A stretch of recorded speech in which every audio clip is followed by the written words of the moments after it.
know everything, so feel free to have questions. And also, I think we're going to do a tweet wall behind us.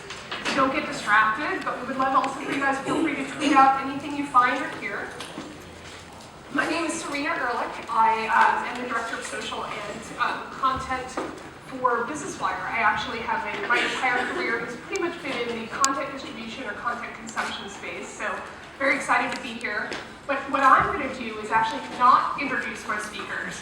I'm going to let them introduce themselves, and this way you can actually find out a little bit more about the programs that they've run. And so Laura, take it away. Sure. I'm Laura Finlayson. I work with MSL Group here in San Francisco. I know some of my colleagues from New York might be in the room. Woo, MSL Labs. There's a lot of woohooing going on. It's okay. People, feel free to let out your woohoos. I have been on the agency side for about 15 years, and as a lot of people on the agency side, I started out as your kind of traditional PR person, doing a lot of pitch and place media, press releases, things like that.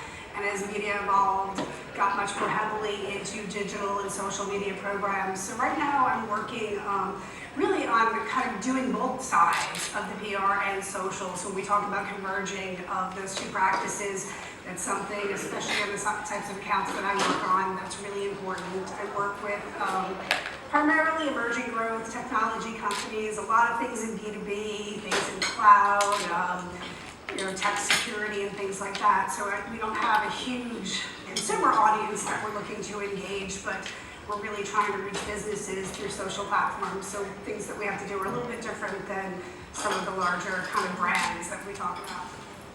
Oh, Dan, your turn. My name is Dan Zucker. I lead Autodesk's social media programs. And for those of you who don't know about us, we are a design software company that serves the manufacturing segments, architecture, engineering, construction, media and entertainment, consumer, and life sciences. So we have tons of stories coming out of Autodesk. We also have a very passionate user base because we make software, and that software takes skills to use. So we have a lot of conversation happening about the company on the social web from both a usage perspective, tips and tricks perspective, as well as some of our advocates sharing some of the work that they created, whether it's a really cool special effect in our software called Maya or Max, or a cool architectural project that they worked on. So 3.5 years ago, our CMO staff brought folks together at Autodesk to come up with a strategy for how we could be more targeted and intentional for engaging our users through social media rather than ad hoc. And at that time, we decided the multiple hub and spoke model would be the preferred model. And that's when my role was created for me and my team to be a center touch point for anything related to how we use social media and engage our audiences. The way I manage the program is that we have a core team that has individuals representing the different verticals as well as functional areas. And then we have a much larger group known as our council, who is a group of about 300 from across the company, where we share best practices, share content with each other. So, at the end of the day, the way I manage the program is social is a channel that can be used to reach various business objectives. Okay. And how do we do it smart is the key question we're trying to get to the bottom of. So, you guys, you see what I'm talking about? We have everything you could possibly want to know here. We have a company with an unbelievably strong internal, but also a strong community. So you have social happening in different places. And then we've got, obviously, the traditional PR. How many people in this room handle PR, just PR? And how many in this room handle just social? And how many of you handle both roles? Because we have a lot of people wearing two hats in here, or multiple hats in here. So this conversation is really all about how PR and social work together to create programs. So I'd love to get from your perspectives, both from the various clients that you've managed and also being an agency to in-house, of inside your companies, how does PR and social work together? Do you find, who generally leads the programs? Who sets the metrics and the goals? Do you find it's led usually by one department over another? Do you find that internally it answers to various departments? Tell us everything you know. Well, from the agency side, the answer to that's going to be a lot different than what we're going to hear from Dan's side here. Because on the agency side, we're bringing to the table both the PR and the social media as one team. We're always, if we're pitching a piece of business, or we're speaking with a client, we're talking about making sure that they have this program that really takes social into account from the very beginning. So it's usually one account team that's working together, and we're developing an overall strategy that includes both traditional PR goals and social media goals. And when we're talking about how we're going to measure that in metrics, in my mind, you can't develop your program without developing a measurement strategy from the beginning. And that measurement strategy has to be really tied to a business goal. I think Meg was talking about that a lot earlier. And so when we start talking to a client, they're like, oh, we want to be on Facebook. So the question there is why? What do you want to achieve? What's the actual business goal? Likes are not something that any CFO wants to count. So we need to start figuring out how this is going to track to an actual business goal and develop a program that includes both traditional PR platforms and social tactics together in a measurable way. So before we hear Dan, so who do you work with within the company side? Do you tend to be brought in by corporate communications, by the CEO directly, CMOs? It depends on the size of the client that we work with. On some of our larger clients, it might be somebody on the brand side. On some of the smaller clients, it might be the CMO directly. On some of the real smaller clients, when we're working with kind of these really fun Silicon Valley emerging growth companies, it could be directly to a C-level executive that we're reporting to. I'd say the majority of them are probably somebody in the marketing department, or maybe they have one internal or corporate communications person. And that really kind of holds true for the San Francisco office here. I know that some of our other offices work with much larger brands. Perfect. So Autodesk, in-house, how does PR and social interact? It's a great question. We moved the program to our brand comms group to be much more closely associated with PR about 2 years ago now. And the reason for that was that we could keep our finger more closely on the pulse of major announcements, executive speaking opportunities, since there's so many great stories that are coming out of PR. The ways that we work together are a couple ways. My team manages our Autodesk brand's social presence. So a lot of the content we're getting directly from the PR managers, we're also amplifying some of the earned press. Now these are all PR goals that you can use social as a channel to help achieve. I also think there's huge opportunity for us as a social media team to provide some ad hoc strategy consultant, or not always ad hoc, but to help consult on strategy, because I think we're at a kind of critical point in social as a channel where if you put social as a tactic in your plan, which is fine, social can be a tactic to achieve PR goals, and it is oftentimes. The question that most people don't understand is, what does that mean? There's this magic expectation that, all right, we're going to use social media to amplify. But then when you really drill down, and I have conversations with stakeholders about, well, if you researched any other influencers to engage with around this? Have you thought about the social copy and the different ways that you might speak to be more authentic in social versus more formal in a press release, and or the different types of assets that might resonate well? The answers I get oftentimes are, no, we haven't really thought about that, and we haven't really thought about who's going to execute on all of that. So what I've been doing lately is creating workflows for different groups. Last year we started going to our demand gen groups and answering that question about how to integrate social in a demand gen campaign. And just last week I was kind of reviewing with our PR stakeholders some of that same type of methodology for here's a checklist of what you need to think about if you really want to activate your goals through social. So one thing you both touched on is metrics. And obviously, years ago, the first metric were likes. First it was awareness. We were all doing social for awareness, and then we were all doing social for likes. And now obviously it's about social for action. In talking about this panel in our prep, both of you said that one of the important things and you just touched on this, Dan, was that metrics really have to ladder into the business goal. Are you finding, or have you found that you've had to actually educate your team members or client base on that? Is that something that still is a learning function, or do you think by now companies really have and understand that? No, I think it's definitely a learning function. I think a lot of companies are looking for a way to measure social and to figure out how they can really track to an ROI. And that really starts with taking a step back and say, well, what's the actual business goal we're trying to achieve here? And I used to lecture for PR social media students, and I had a slide, and it was kind of like, if this is your goal, this is how to track it.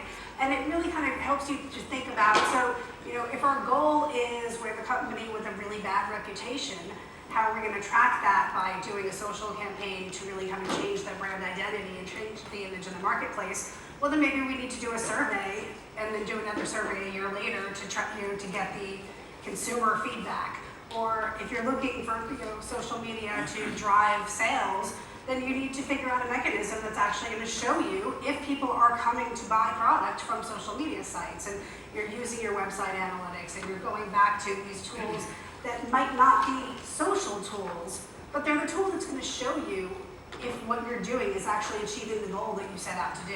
Can I interrupt? How many people in this room, because you just brought up something really key, how many people in this room use URL builders or extenders for URLs hooked up by Google Analytics or something so you can track the inbound from your PR programs, what they do with it when they're within the site? Just as an FYI, it's a really easy thing to do. You can get it from your web team, but if your company uses Google Analytics, you can actually get a series of characters that you just put on the end of your URL. So it'd be like businesswire.com/ a whole ton of characters you can never remember, and then just put it as a hyperlink. And then when we issue our press release, we're able to see how people act within the site. So what it does is it gives us an idea of how many people are coming back to the site from PR, but also really what the actions are within the site, and then landing page discussions. That's a fantastic point. And to see where that travels. Absolutely. You can really track the impact of social. Is something socializing, I try never to use the word viral, but is something getting pushed out there, you can track kind of where that link goes and then see where people are coming from. And then you can kind of tailor your efforts for the next program based on what you saw happen with this one. That's great. Okay, your turn. I'm putting you on the spot. Metrics, baby. Metrics, it's a good question because I thoroughly adhere to the fact that you need to look at how it aligns with business drivers, and so looking at referral traffic for certain efforts, looking at, in some cases, if you're talking about awareness, you could think about using something like social monitoring as a proxy or indicator for awareness. However, in my role looking at how the entire company is engaging with our audiences on social, we have rolled up, because we have too many social accounts, and we've rolled up across all of those social accounts to look at the total audience size, for example, which is a totally trite metric, I will admit, but it does help when you're having conversations with your stakeholders to say, hey, we have over 12 million people that we could potentially reach through these channels, and even if some of them are fake girlfriends and fake accounts, no matter which way you slice it, there's some traction there. And then the other thing that we look at is, and we actually decided to call it a virality metric this year because we were calling it engagement, and everybody uses engagement. So we're like, what could be specific to the social web? So we called it a virality metric, and what we're doing is measuring across those 100 plus accounts the traction that our posts are getting in terms of the shares, comments, retweets, likes, and that does a couple of things. It helps us give a sense of kind of how the algorithms are changing and kind of cramping down on our content, and how we're using paid to help overcome some of that, and can be an indicator of content quality as well. Okay, now I'm going to throw a question that we did not prep at all on this, which just made me think of it. On the spot. Now that we're doing PR and social, and now that we're understanding that social is just a tool, not really it's PR and social, it's just PR activating the social, how has your budgets changed? And I apologize, I don't even know if you can speak to this, but have you noticed that you're at least able to talk to clients more or internally about doing more paid programming? Are you finding that paid is becoming... Absolutely, we're having, and right now we're trying to figure out paid social. Right now for us it's not centralized, so it's distributed amongst our teams. And in this race kind of to the middle of convergence between paid, owned, and earned, I'm finding more and more folks willing to carve out some of their budget to put into paid to broadcast through our social channels. So in some ways it's increased a little bit of that for me. How about out in the audience? Have you guys, those of you who are doing both paid and social, are you finding, just by raising hands, that you're seeing more, you're being able to get more budget for social this year? Are you still finding it to be a struggle? Struggle? No, Paid. You got it. All right, I'll see her afterwards. What's interesting on that is, from the traditional PR side, paid was always kind of a four-letter word. We always tried to avoid anything that was paid, and we're seeing a lot of that changing. The whole idea of native advertising is something that's a really big buzzword right now. And as Dan hit on, the mix of earned, owned, and paid content. And I think that kind of putting that in your strategy right from the very beginning, and helping your client to understand, or your boss if you're internal to understand that through a strategy that includes paid, especially if it's paid and you're promoting your own content, it really enables you to own that message. And it gives you a lot more leverage of what's going out there and how it's going out than if you're talking strictly using earned media. Absolutely. All right, so let's talk about, we were going to talk about who tactically implements social, but I think let's get to some fun stuff. Let's talk about some of the examples of really strong social PR collaborations and the success programs that you guys have seen, either your own or others. You want to kick it off again? Sure. We had a really great example this past summer around the marriage of paid, owned, and earned, and social and PR working together. I started up a small program on my team where we had somebody deliberately monitoring for conversations that were trending, where we felt we could inject Autodesk into the conversation. Last summer, Elon Musk introduced his Hyperloop concept, a way to get from San Francisco to LA within a half hour, and he invited individuals and groups to iterate on his design. So, a design software company, we make manufacturing software, we make civil engineering. It was a really great story for us. So what we did is internally we shopped it around.